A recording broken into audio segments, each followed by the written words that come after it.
সরকারকে এটুকু বলতে চাই যে আপনারা অংশীজনদের সাথে আলাপ আলোচনা করে উত্তরণের পথ খুঁজুন। জাতীয় সরকার, জাতীয় ঐক্য ছাড়া এই পরিস্থিতির মোকাবেলা করা সম্ভব নয়। 6 মাসের মধ্যে একটা ইলেকশন দিয়ে একটা নির্বাচিত সরকার আসলেই এই পরিস্থিতি ট্যাকেল দিতে পারবে না।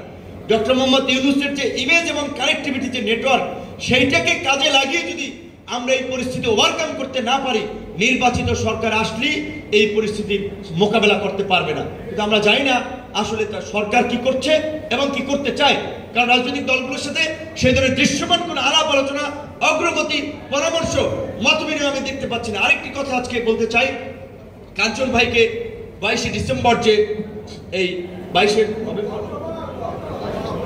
অক্টোবর যে নিরাপদ সড়ক দিবস পালন করে, তাকে এবার দাওয়াত দেয়, কারণ সে নাকি আওয়ামী লীগের দোষর। ইলিয়াস কাঞ্চনের মতো মানুষেরা যদি আওয়ামী লীগ করে, এটা ভালো, তার তো দেশের এই পরিস্থিতি তৈরি হতো না।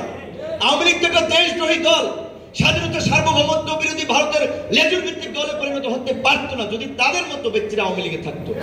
আজকে আমরা বলছি, হ্যাঁ, এই দেশে 1.5 কোটি মানুষ আওয়ামী লীগের সমর্থক আছে। তো এই যারা সাধারণ সমর্থক, তারা তো অন্যায়, লুটপাট, দুর্নীতি, দুঃশাসন কায়েম করে নেয়, জনগণের অত্যাচার নির্যাতন করে নেয়। যারা করেছে তাদের বিচার হবে। এবং আওয়ামী লীগ যেহেতু রাজনৈতিক দলগতভাবে সিদ্ধান্ত নিয়ে এই ছাত্র জনতার আন্দোলনে গণহত্যা চালিয়েছে, গত 15 বছরে ফ্যাসিবাদ কায়েম করেছে, দল হিসেবে আওয়ামী লীগকে নিষিদ্ধ করতে হবে। কেন সরকার করছেন না? এটিকে ট্রাম্প জিয়ে রাখা হচ্ছে।